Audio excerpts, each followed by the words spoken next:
Essa matéria aí é muito forte, né? Você vê que os pesquisadores, eles viajaram no meio do gelo do Tibete, né? Isso. Tibete.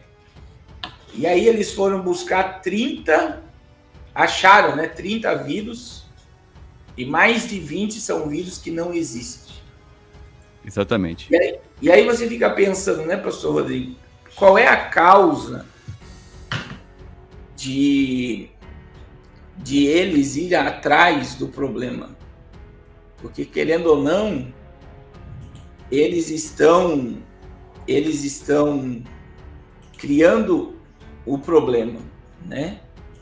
Então, é que nem na época da dengue, da chikungunya, lá no deserto, aconteceu um fato que eles criaram um mosquito com genética modificada para matar, por exemplo, a chikungunya e a dengue. E isso só gerou uma genética mais forte, que eles foram se proliferando e ficaram mais fortes. Então, quando você vê eles indo buscar esses vírus e deixando armazenado, com certeza é para criar armas biológicas, como essa que nós estamos vendo. E olha que eles andaram muito para encontrar, né? Então, para encontrar esses vírus e trazer para a população. Então, a gente percebe, né, pastor Carlos Cardoso, não te cortando, que tem uma, não quero criar nada de conspiração, mas a gente percebe que a gente percebe que tem uma força muito grande por trás se mexendo para poder causar todo esse dano, né, pastor Carlos? Com certeza, eles trabalham, né? Eles trabalham para... Achei aqui, que eu vou te mostrar aí. Eles trabalham para simplesmente tudo que você está vendo hoje.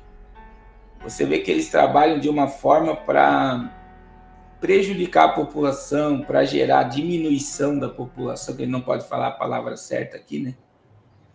Existem as ideias que vão sempre para, olha só, prejudicar a humanidade. Nunca é para benefício da população. Então, para que eles vão atrás de vírus, né? Vírus que já estão lá, e por que não deixam lá? Para que eles querem? E veja que quem buscou é mais interessante ainda, né? Um grupo de cientistas... Olha aí, então, pode colocar. Um grupo de cientistas enfrentou o rigoroso inverno da parte chinesa do Tibete para recolher amostras de camadas profundas de gelo. Eles encontraram 33 vírus diferentes, que indicam ter mais de 15 mil anos. Desse total, 29 eram desconhecidos. Eles também analisaram o material para entender os efeitos das mudanças climáticas, além da busca por gases, bactérias e vírus presentes ao longo dos últimos séculos. Apesar de parecer assustador, a descoberta de vírus ancestrais é relativamente comum em pesquisas de locais como as geleiras. O frio extremo conserva muitos micro-organismos, que oferecem pistas preciosas para estudos sobre o desenvolvimento da vida no planeta Terra. A descoberta no Tibete pode ajudar os cientistas a entender como os vírus evoluíram ao longo do tempo e em breve devem ser divulgados mais detalhes dessa pesquisa.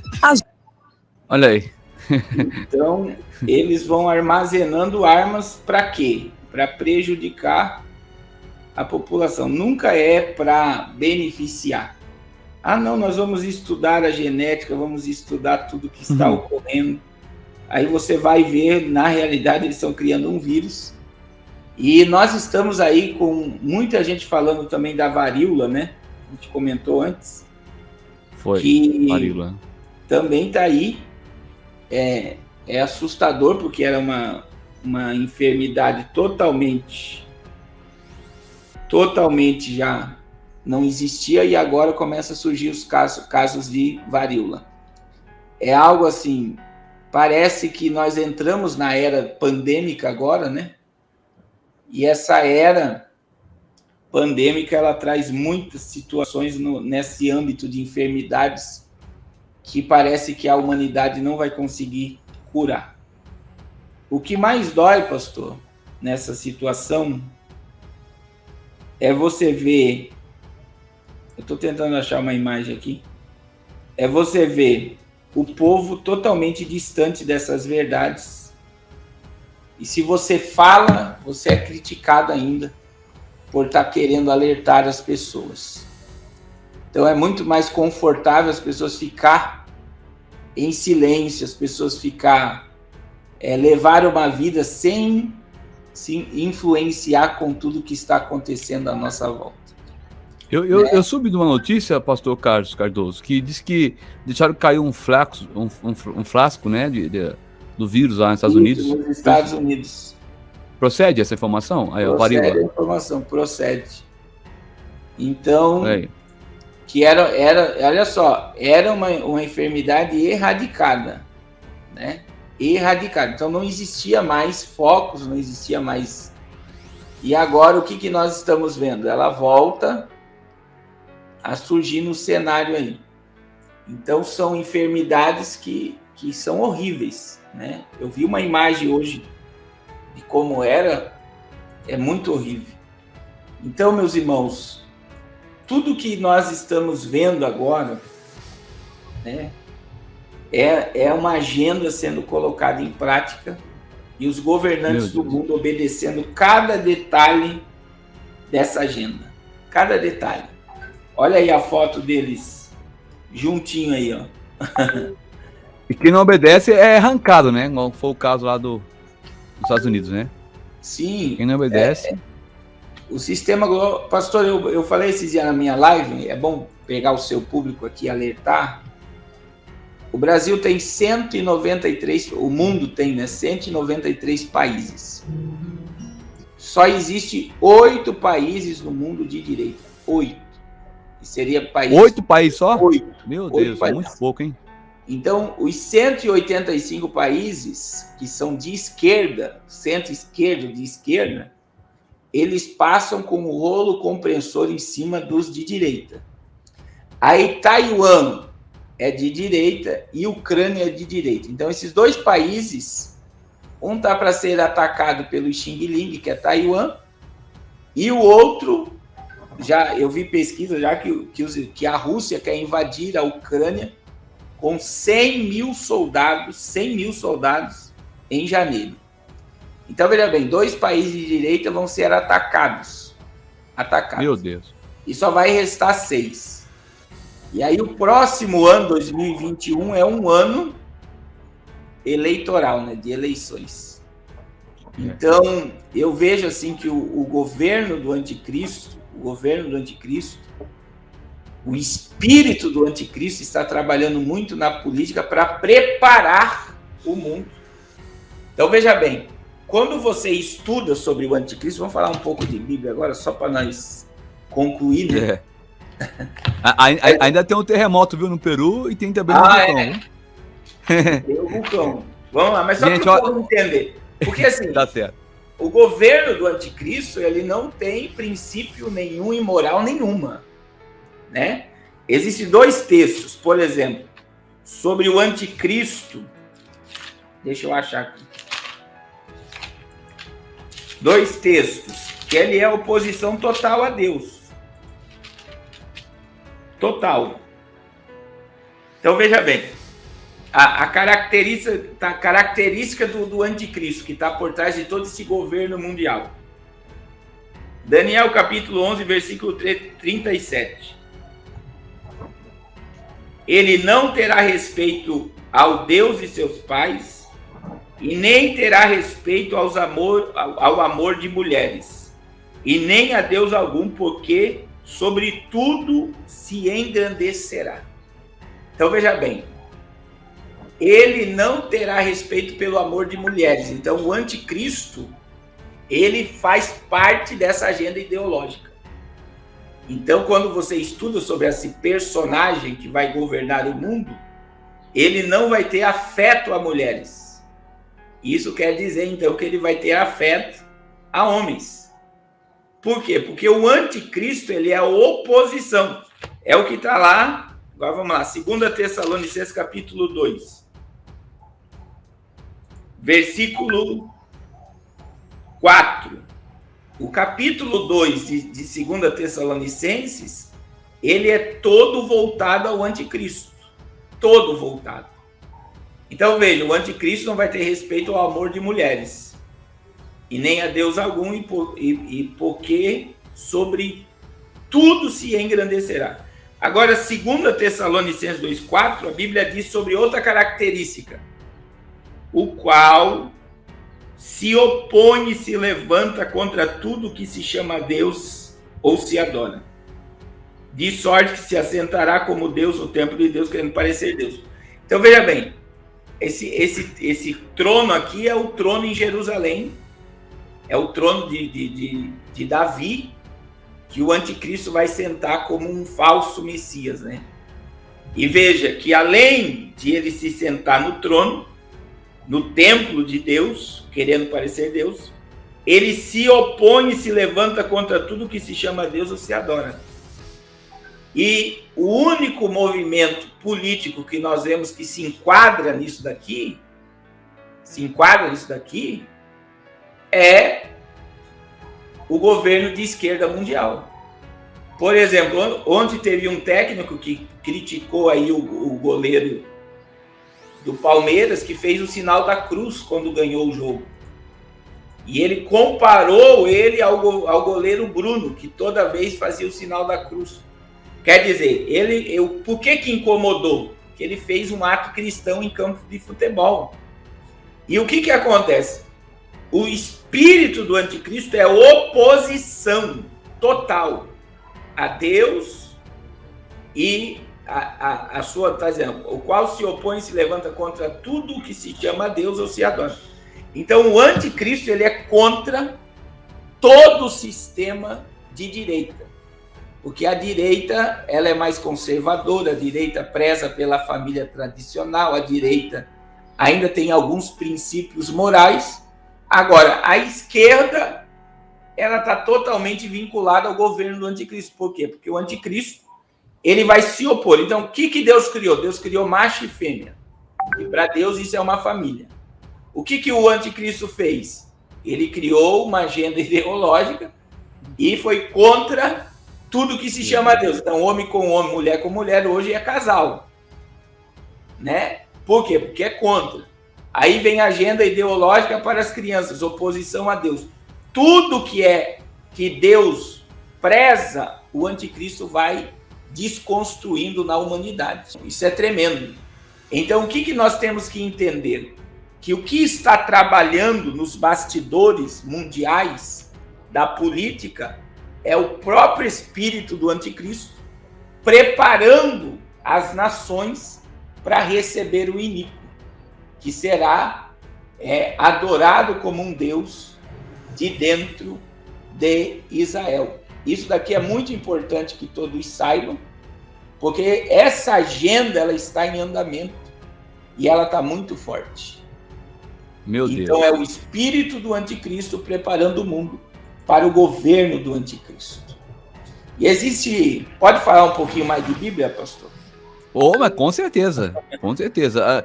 Inclusive, até tocar no assunto aqui, teve um comentário, ontem até printei, uma irmã me falou uma coisa que eu fiquei absurdado com aquilo, eu fiquei, sabe, inconformado, porque é um canal, porque ele não é só, ela falou assim, pastor Rodrigo, você foi chamado para pregar o evangelho, você não é repórter, né? Eu falei, oh meu Deus do céu, eu falei, a gente prega, irmã, tem que observar o canal por completo. Porque essa live aqui, gente, ela é exclusiva para informações, mas também Bíblia também. Se você for ver do começo ao fim dessa live, é tudo sinais bíblicos, né, pastor Carlos? Com certeza. Existe uma questão, pastor, né, que a maior oposição a todo esse sistema diabólico é a igreja e o Espírito Santo. É a igreja e o Espírito Santo. Então, as pessoas, elas acham, né, muitas vezes por não entender a igreja não sabe o poder que tem, né? A igreja é uma resistência total ao espírito do anticristo. Então, quem vive a verdade, quem anda na palavra, quem anda em santidade, quem vive para a glória de Deus, que crê no arrebatamento, crê em tudo que está vinculado à vinda de Cristo, ele é perseguido pelo espírito do anticristo. Mas é bom a gente entender algumas coisas sobre o anticristo.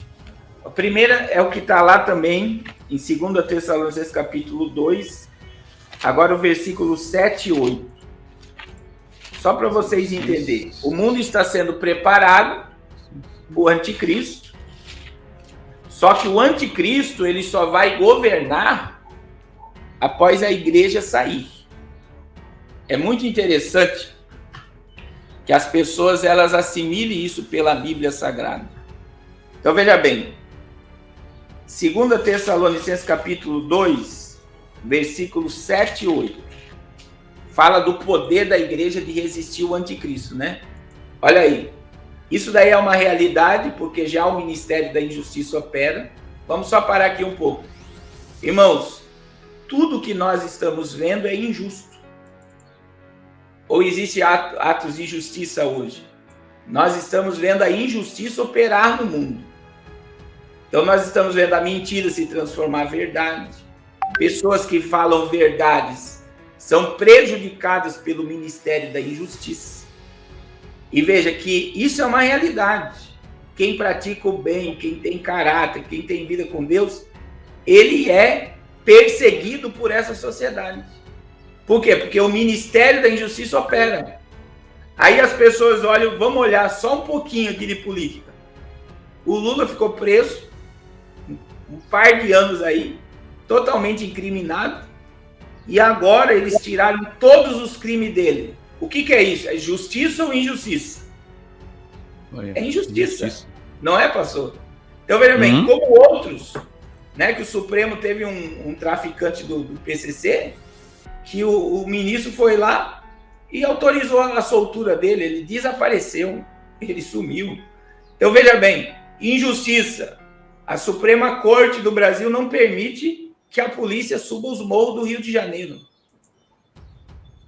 Não pode estar matando lá, pode estar destruindo, e nem helicóptero pode passar por cima das favelas, das comunidades. Não pode passar. Então, o que é isso? É o Ministério da Injustiça. Que quem faz a coisa certa é apedrejado pelo Ministério da Injustiça que está em operação. Agora, olha o que a Bíblia diz. Somente há um que agora o detém, o retém, até que do meio seja tirado. Então, quem retém a entrada do iníquo? Está lá no verso de número 8. Olha aí o que está no 8. Após esse que resiste for tirado, é isso que a Bíblia está dando a entender, então será revelado o iníquo. Quando é que o iníquo vai se revelar? Depois que aquele que o resiste é tirado. É bem simples de entender. Então será revelado o iníquo, a quem o Senhor desfará pelo assopro da sua boca e aniquilará pelo esplendor da sua vida. Então presta atenção, em dois textos aí, nós temos o arrebatamento, que a igreja vai, o que retém o anticristo vai ser tirado, e nós temos a manifestação do que ocorrerá na guerra do Armagedon, porque a Bíblia diz, então será revelado o iníquo, a quem o Senhor desfará pelo assopro da sua boca e aniquilará pelo esplendor da sua vinda. E o que é isso, o verso 8? A batalha do Armagedon, quando Jesus vai descer com os salvos na batalha, e a besta e o falso profeta vão inaugurar o inferno. Por quê? Porque a Bíblia diz que quando Jesus vier com seus santos, a besta e o falso profeta vão ser lançados no inferno. E é um inferno literal. Não é o Hades, o mundo dos mortos. Não é Tártaro e Geema, né? Que são o lugar onde os mortos em Cristo estão hoje. A besta e o falso profeta, pastor Rodrigo, eles serão lançados vivos no inferno. Vivos. Meu Deus. Não vai ser morto, eles vão ser lançados vivos quando Jesus voltar com seus santos na batalha do Armagedon. Então a Bíblia diz que o Senhor vai o desfazer pelo assopro da sua boca e aniquilará pelo esplendor da sua vida. Agora existe outra coisa, pastor Rodrigo, outra coisa, que o anticristo ele vai receber a autoridade do próprio diabo. Então veja bem, é algo muito espiritual que eu vou falar aqui, mas o governo do inimigo hoje ele não é na terra. Está lá em Efésios 6:10. A nossa luta não é contra principados e potestades. A nossa luta não é contra carne nem sangue, mas contra principados, potestades, dominadores que estão aonde? Nas regiões celestiais. Então, o reino do inimigo hoje é nas alturas, é nas regiões espirituais. Agora, o arrebatamento, vamos lá. Pode falar mais, professor? Pode falar. E antes de continuar, eu queria falar um pouquinho do Armagedon. Segundo informações que tem em Apocalipse, lá não lembro agora o versículo, vai ter o rio Eufrates vai secar, como daqui em São Paulo, mais de 300 quilômetros de distância, e o sangue vai chegar da altura da fivela de um cavalo, ou seja, 1,5 metro de sangue, vai ser o assopro aí, esse assopro da boca de Deus, de Jesus, não vai só, igual o senhor disse, que vai aniquilar o falso profeta e também aí o anticristo, mas também os soldados que virão contra Israel, que são mais de 400 milhões, segundo os estudos, que vão vir soldados do lado do rio Eufrates e também do lado adjacente, que é a China, ali que vai vir contra, guerrear contra o povo de Israel, que lá em Zacarias fala que eles vão ser, as mulheres serão violentadas, serão saqueadas, e eles vão ver que não tem outra saída, e vão reconhecer que Jesus é o Senhor, e vai tocar, igual o sobrinho colocou, no Monte das Oliveiras aí, e vai defender o povo de Israel. Mas antes haverá um massacre, né, pastor Carlos? Gigante, né? Na batalha aí do Armagedon. É muito interessante o que o senhor falou. O senhor pode pegar imagens aí do rio Eufrates, porque o rio Eufrates já está secando. Olha aí. Deixa eu ver aqui. Olha só, o rio Eufrates já está secando. É como se o caminho para... E veja que o vale do gemido ali, ele já está... É a maior planície de guerra do planeta Terra. Deus deixou aquele local ali para o Armagedon. Que seria a maior planície, a maior planície de guerra para a batalha do Armagedon. Então é um local preparado para a batalha. Preparado. Agora veja, você está achando as imagens aí do rio Eufrates? Eu tô baixando, porque o computadorzinho hoje está trabalhando. Tem mais de 20, 50 telas abertas aqui, está trabalhando com força, hein? Olha lá. Aí, não, mas imagens dele. Aí ainda tem água. Agora tem imagens que você vê ele seco. Tá, deixa eu pegar aqui. É uma imagem perto de uma ponte. Você vai ver a ponte e você vai ver ele seco. Certo, e é interessante falar sobre o rio Eufrates, como o rio Tigre que está nessa região. E aí nós temos a contribuição da geografia, que o berço da civilização mundial é aí, na Mesopotâmia. E o rio Tigre e o rio Eufrates são rios que passavam dentro do Jardim do Éden. Essa aí. Então, ele já está bem fora do contexto do que era. Ele era totalmente cheio aí. Então, isso já está ocorrendo a seca do Eufrates. Isso está lá em Apocalipse 16:12. Então, veja bem, o vale do Armagedon, como bem falou o pastor aí, ele é um local preparado já para a última batalha, né? Para a penúltima batalha, porque depois do milênio ainda o diabo vai ser solto. A penúltima batalha entre o bem e o mal. Que a graça do Senhor Jesus Cristo, o grande amor de Deus e a comunhão divinal do Espírito Santo esteja com todos vós, não só agora, mas para todos sempre. Todos digam amém, amém. E lembrando, hein, que vocês moram no nosso coração e não pagam aluguel. Ô glória, fique com Deus, Deus abençoe.